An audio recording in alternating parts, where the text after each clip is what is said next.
Ladies and gentlemen, imagine a world where the vibrant blues and greens of the ocean have dirty plastics and garbage bags flowing across the sea. A world where dolphins are just a past memory. And beautiful coral reefs can just be found in photos on the internet. Pacific cod and salmon dying from massive marine heat waves. The marine biome is divided into three ecosystems: the ocean, coral reefs, and the estuaries. The two focus ecosystems are the estuaries and the Pacific Ocean.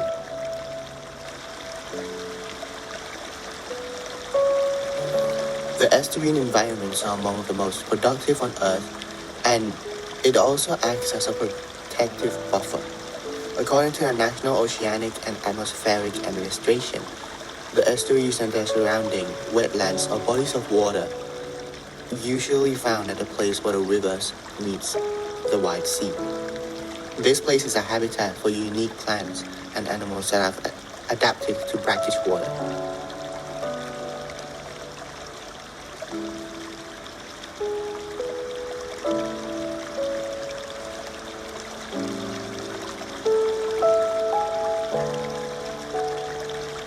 In scientific reports, it is suggested that the microplastic particles might be transferred along different food chains and might result in significant damage to the estuarine ecosystem and the organisms inside it.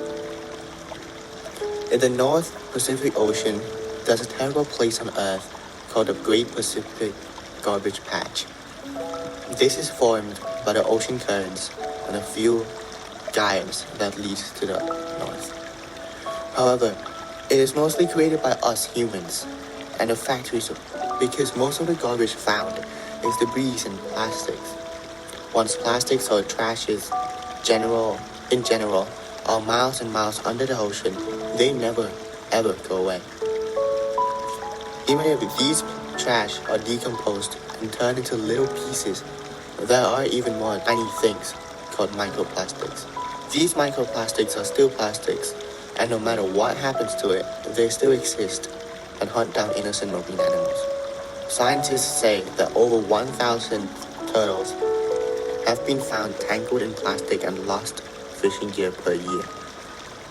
For your information, that's more than around 1 turtle per 9 hours. Also, there are numerous ways that the biotic and abiotic factors can interact in the Pacific Ocean. For example, sunlight, an abiotic factor, is essential for photosynthesis by phytoplankton, a crucial biotic component of the ocean's food web. According to Earth.org, a staggering 100,000 marine animals die annually from entanglement in plastic debris, and millions more are affected by plastic ingestion. We must protect the biggest biome on Earth because nearly everywhere you look in the Pacific Ocean, trash could be found up to 1.8 trillion pieces. The climate in the middle of the glorious ocean is generally moderate and stable. If this continues non-stop, this biome will be in serious trouble. You will see absolutely no signs of life under the depth of the Pacific Ocean. Trillions of fish will suffer and die.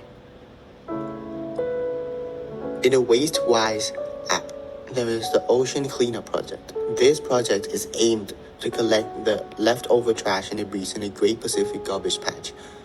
By the way, that's twice the size of Texas.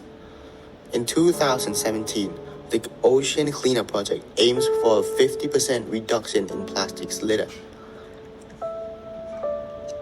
According to the Marine Biodiversity and Sustainability Learning Center, ocean acidification is a massive threat to marine biodiversity, especially those vulnerable species like coral reefs and seagrass.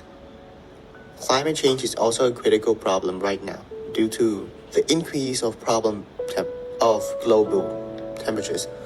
As they rise, the ocean absorbs heat and carbon dioxide every single minute. Additionally, this leads to more acidic waters that triggers the delicacy of the marine ecosystem. Fun fact, coral reefs support a surprisingly massive amount of 25% of all marine life, and they are also at a huge risk. For more information, visit the Marine Biodiversity and Sustainability website. All of the risk is also due to the overfishing throughout the world. They are spreading out like ants eager for food. These problems, again, will keep on hunting the innocent marine life. With all of this said together, let's dive into ocean protection. Don't be scared to lend a hand and make the world a better place. Just recycling used plastics can help the earth by a lot. The fate of the earth is in the palm of your hands.